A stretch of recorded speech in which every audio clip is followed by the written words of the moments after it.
In this video, I'll show you how to set up your own copy of MasterPlan, and I'll give you an overview of how to use it. When you first open MasterPlan, this is what you should see. This is the landing pad, which will essentially tell you everything that I'm about to show you right now, meaning if you watch this video, you don't need to read any of this stuff here. The first thing you'll want to check is that you have the latest version open. If you do, then this cell here will be highlighted in green. Otherwise, you'll go a couple cells down and click this link to the latest version. Once you've done that, you're going to click File, and as long as you're logged into a Google account, you can click Make a Copy, and then click Make a Copy again. It'll take a couple seconds to load. Once it's done, find the Install Scripts button. There are actually two of them, but either will do. Click one. You'll get a bunch of authorization prompts that you need to click through. The first four don't actually do anything. Google just wants to make sure that you know what you're doing. And once you get to this last one, you can see exactly which permissions we're asking for. For the first one, notice that the script can only view and manage your MasterPlan copy, since you should not be installing this anywhere else. Everything else in your Google Drive is safe because we haven't asked for permission to access that. The second permission is what lets us pull your gear levels from swagger.gg. Be aware that a malicious app could use this to share any sensitive data you enter. All I can do is promise that we don't do that, and that no one but you will know about your secret plans to take your Ewoks to R9. And finally, these scripts can run while you're away, but currently we don't actually do that. Once you feel confident that the permissions we're asking for are harmless, scroll down and click Allow. Then click Install Scripts a second time to actually install the scripts. You'll see a green alert at the top that says Running Script. After several seconds, that should change to Finished Script, and once it does, you're done with the installation. Now that that's over, I'll give you a tour of MasterPlan. This is the War Room, which is what you're here for. The War Room lets you see the cost of your gearing goals and track their progress. It asks for 3 essential pieces of information from you: your ally code, your gear quantities, and your gearing goals. The ally code is simple. You know how to get that. Your gear quantities can be imported from hot utils. There's a video guide linked here explaining how to do that, or you can follow the instructions in this Google Doc, which will be linked in the description below. If you don't have hot utils, you'll enter your quantities into this raw quantity column, into the fields with the dark gray border. The Google Doc that I mentioned earlier has some strategies on how to do that efficiently. Finally, you'll select your gearing goals, or objectives, using these 6 drop-downs. An objective is just a list of characters and the gear levels you want them at. For instance, I have an objective to take the Sith trio to gear 12, and an objective to complete all the prerequisites to unlock Jabba the Hutt. MasterPlan comes pre-built with these last 2 objectives I have selected, plus 1 for every Journey Guide character's prerequisites. But you can also define your own objectives here in the laboratory. Here's an example of what a custom objective might look like, whose purpose is to build a team that can complete the Reva mission. You have the characters you want to upgrade, the gear levels you want to get them to, and their current gear levels according to swagger.gg, which are filled in automatically. The override gear level column is for when you've made upgrades since swagger.gg last refreshed. For instance, if I've upgraded Ninth Sister to R6, but the current gear level still says R5, I can select R6 as the override gear level, and MasterPlan will now use R6 as the current gear level, since it's higher than R5. You can also add any other objective as a prerequisite, and your custom objective will include their requirements as well. For instance, here I could select Grand Inquisitor prereqs, and my objective would now also include taking Second Sister to R5. As an example to tie this all together, let's collapse these objectives and create a new one. Say I want to unlock Jabba and take him to R7. but that I've also just taken Greedo to gear 13. We can name the new objective Jabba Unlock plus R7. We can add Jabba's prereqs as a prerequisite. We can add Jabba himself and set his target gear level to R7. And finally, we will add Greedo and skip the target gear level. Since it says the current gear level is 8, which is wrong, we'll override it and set it to 13. One important thing before we move on. I highly recommend that you consider this sequential mode option, which will force every objective you've selected to include the requirements of all objectives to its left. What this means is that the columns under the second objective, once this finishes loading, will show the cost of completing the first 2 objectives. The columns under the third objective will show the cost of completing the first 3 objectives, and so on. If you have a pretty good idea of the order you want to complete your objectives in, this should be a much better setup for you. You'll no longer have to add up numbers in your head or create huge custom objectives that contain all the others. To keep things simple, I'll leave sequential mode off for the rest of the video. Now that you've seen how to enter your information into MasterPlan, let's see how to interpret the results. I'll start by explaining what each of the columns means. I won't go into the details of how they're all calculated. If you want to know more about that, you can hover over them like this to get the full explanation. The raw quantity is the literal amount of gear you have in game. This is the only editable column and is where either you or the hot utils import will document your quantities. The effective quantity is based on the raw quantity, but it also includes guaranteed contributions from crafted gear you own. For instance, if we look at this Mark V stun gun row, I may not literally own 1274 Mark V stun gun salvage, but because of crafted gear I own, I effectively do.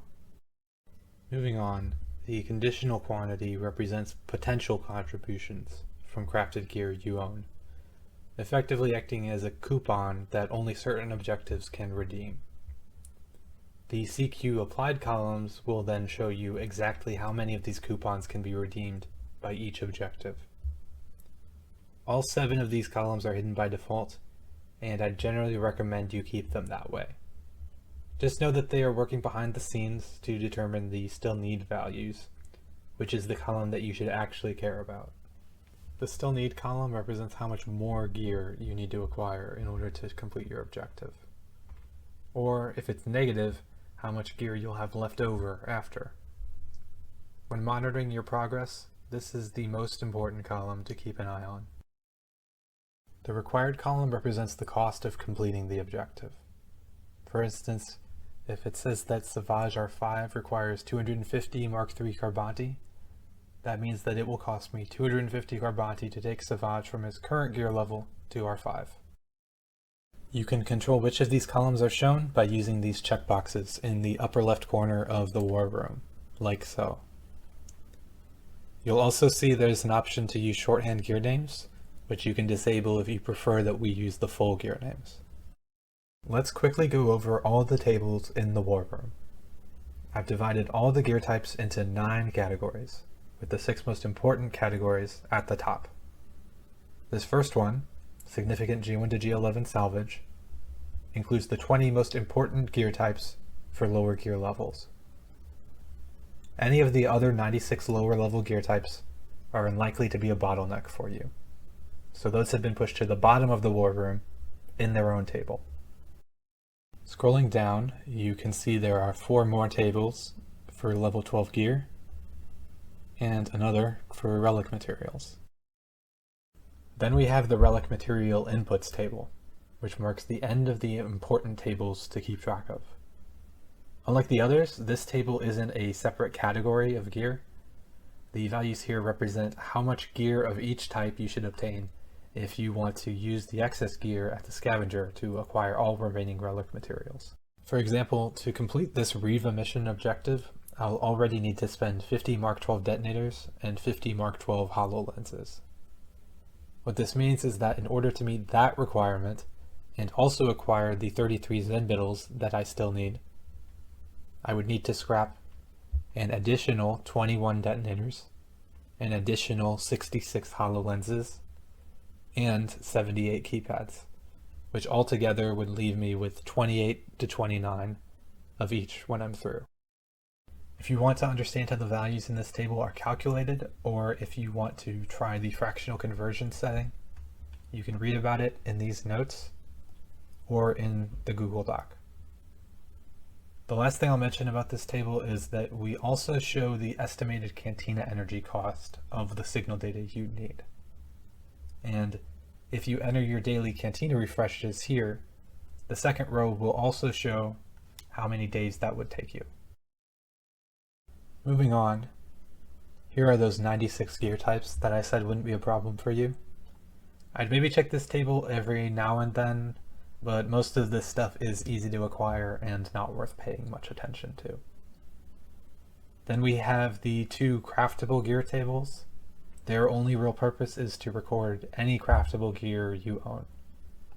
So if you use the hot utils import, I'd recommend ignoring these two tables entirely. Back at the top of the war room, there's still one table we haven't covered yet. The summary table is what I recommend you use when comparing the cost of potential gearing goals, but it can also be a simple way of checking your progress on a single screen. Like the tables we just went over, the gear types in the summary section are divided into categories, separated by these dark gray lines. You can hover over each to see exactly what's included, like this. Each category also has one or more rows representing their value according to a particular currency. For instance, to get my Iden team to R3, I need 97 more Guild Store salvage, and to get that, I can spend 776 crystals, 2,700 Guild Store currency, or 3,000 Shard Shop currency. There are a couple things to keep in mind about the summary table that make it different from other tables. The first is that your raw and effective quantities don't necessarily mean anything. Those 3,000 purple salvage could all be coming from a single gear type that is rarely used, which is why in this case I still need 604 purples despite owning far more than the 1,800 that are required here. The second is that for this very reason, the still need column ignores excess gear. You will never see it go negative the way it does in other tables. Finally, these 5 scavenge for checkboxes can be toggled based on which relic materials you obtain through scavenging, in which case part of the cost will be shifted from the R5 plus relic materials category to the others if you're toggling it on, or vice versa if you're toggling it off. As you make upgrades to your roster, you'll want to make sure those changes are reflected in the war room. You'll see up to 3 dates at the top of the sheet. The first is when you last did a hot utils import. The second is when you last did something to trigger a full refresh of the war room. The third is the reference point that swaga.gg was using when they told us what your roster's gear levels were. And it's the point in time that all these required amounts are based off of. In this example, over 48 hours have passed, and I have since upgraded the Sith trio to Gear 12 and Savage to R5. Since it's been so long, I don't need to mess with the override gear levels we discussed earlier because I know swaga.gg will be up to date. I'll start by pasting in my somewhat reduced gear hoard from Hot Utils. Then I'll click Refresh All so that MasterPlan recognizes I've now completed these first 2 objectives. Once it finishes loading, you'll see these required amounts go to 0 for the first 2 objectives. There it is.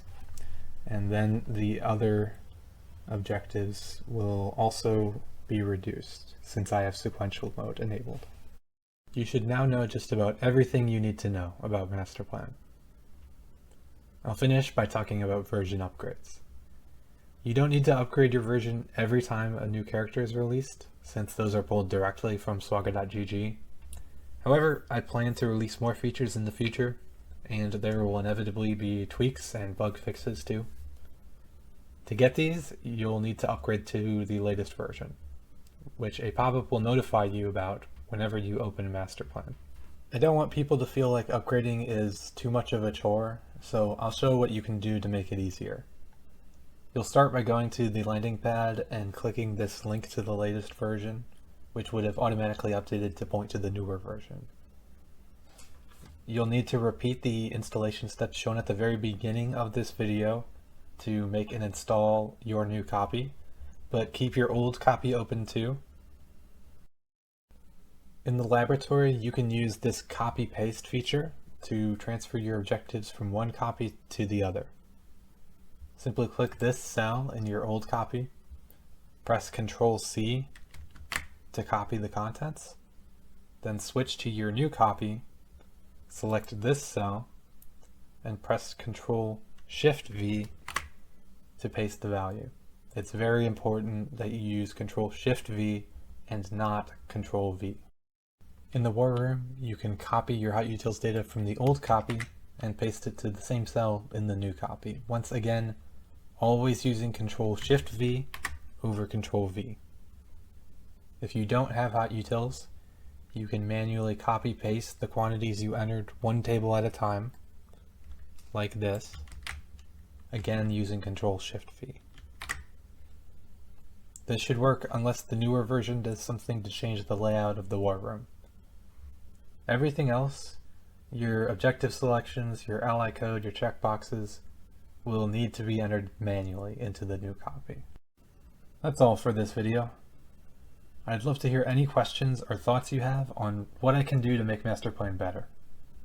The best place for that is the MasterPlan Discord server, which is linked in the description below.